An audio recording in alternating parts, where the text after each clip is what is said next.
में आपका स्वागत है। आइए मिलते हैं शहर के शिक्षाविद, ग्रेजुएट कॉलेज के संस्कृत की प्रोफेसर जो हिंदी भी पढ़ाती रही है, डॉक्टर रागिनी भूषण से, और वहीं मिलते हैं साहित्यिक परिवार से जुड़े, शहर के ही नहीं बल्कि पूरे राज्य के और देश के साहित्यिक संस्था तुलसी भवन के मानद महासचिव प्रसन्नजीत तिवारी से।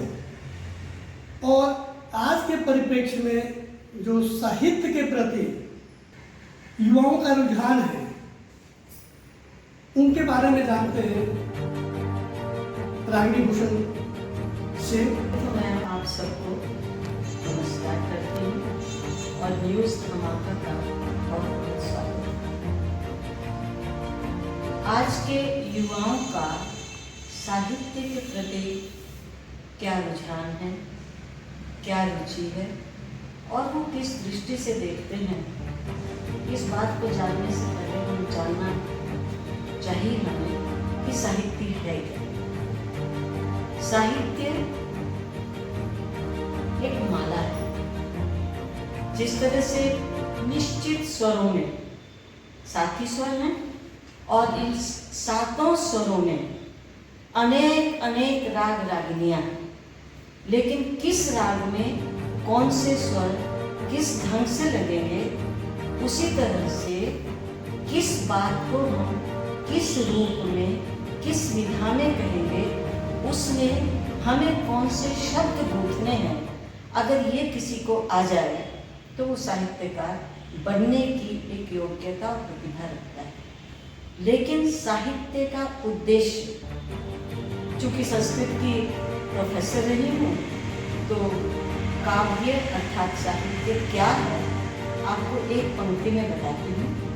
काव्यम यशसे अर्थकृते व्यवहारविदे सद्य परिनिवृत्तये कांता संमित्तयो उपदेशेति। काव्य या साहित्य आजकल के युवा के संदर्भ में भी और किसी भी काल के संदर्भ में हम कह सकते हैं कि काव्य सबसे पहले अगर जन्मजात होता है ये अलग बात है, लेकिन अगर कोई बनना चाहता है तो वो यश की है। यश कब मिलेगा? जब साहित्य या उनकी रचना सबके हृदय में उतरेगी, तब उसको यश मिलेगा।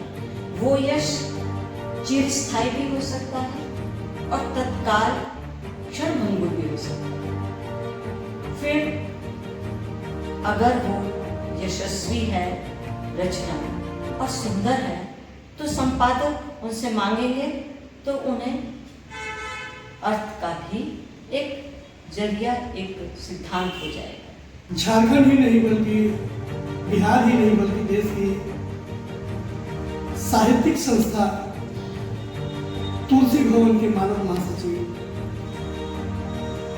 समाज सेवी, साहित्य जगत से जुड़े प्रसन्नजीत तिवारी से बात करते हैं और जानते हैं कि चूंकि जिस संस्था के ये मानद महासचिव हैं, वहां लगातार साहित्यिक गतिविधियां चलते रहते हैं। तो तिवारी जी बताइए कि अभी वर्तमान समय में जो साहित्य का स्तर है या जो गतिविधियां चल रही है, उसमें आप क्या बोलना चाहेंगे? आदरणीय, और आपको विशेष रूप से हम साधुवाद देना चाहेंगे साहित्य जगत की ओर से कि जो अपना प्रसार माध्यम है, संचार का माध्यम है, उसने भी साहित्य को महत्व देने का प्रयास किया है। और हम सब इस क्षेत्र में जो अपना सिंहभूम जिला हिंदी साहित्य सम्मेलन है, 1962-63 के आसपास से यह कायम है, काम कर रहा है। और पहले पूरे सिंहभूम संभाग में काम करता था। चक्रधरपुर, घाटशिला, बहरावा, इन सब क्षेत्रों से साहित्यकार यहाँ आते थे। और पहले यह राजस्थान में दुगसलाई में चलता था, और अब यह सब तुलसी भवन जो विष्णुपुर के केंद्र में है, वहाँ चल रहा है।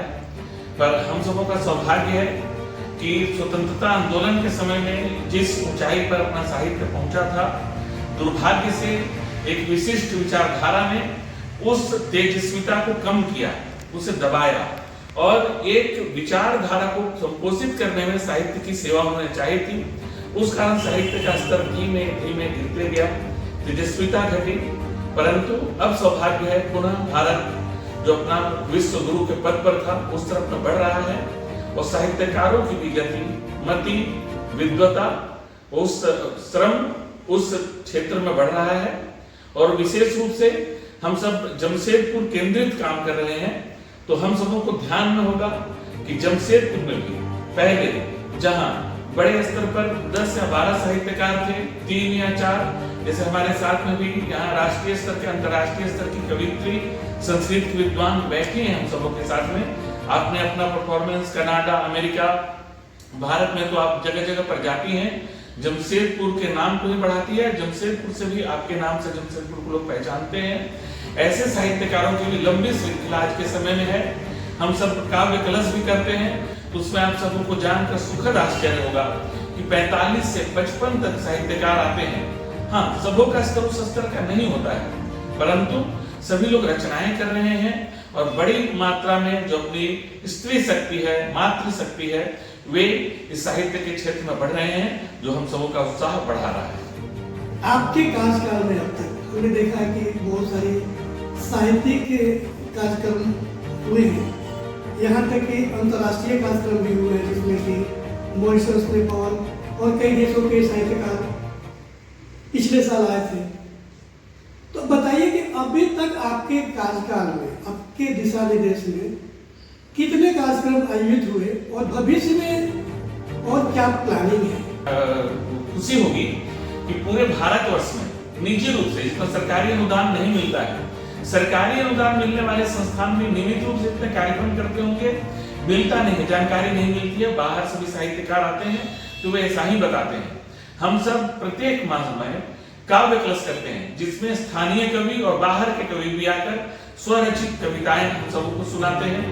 फिर एक कथा मंजरी होती है, जिसमें कथाकार समूह जुटता है, अपने कथाओं का वाचन करता है, लघु कथाओं को हम उसमें ज्यादा बढ़ावा देते हैं, और फिर उसकी समीक्षा की जाती है। और फिर एक लोक मंच होता है, जिसमें हिंदीतर अन्य जो भारतीय भाषाएं हैं, और उसमें न्यूनतम आपको जानकर 16 से 18 भोजपुरी, मैथिली, खोरटा, मगही, संथाली, राजस्थानी, उर्दू, अंग्रेजी में भी एक दो लोग करते हैं, तेलुगु, तमिल, मलयालम, इन सभी भाषाओं में काव्य पाठ होता है। और विशेष रूप से हम सब युवा रचनाकारों के लिए भी संगोष्ठी करते हैं। एक छोटा सवाल करते हैं कि हिंदी दिवस क्यों मनाते हैं, उसका पालन कैसा होता है? क्या हिंदी दिवस एक दिन के लिए होता है, या फिर उसको भविष्य में भी लोग रखता है? साहित्य की स्थिति क्या आज की? मैं जमशेदपुर से शुरू करती हूँ, और आप सब ने अभी तुलसी भवन के मानद महासचिव डॉक्टर प्रसेनजीत से तुलसी भवन के बारे में सुना, जो सेन जिला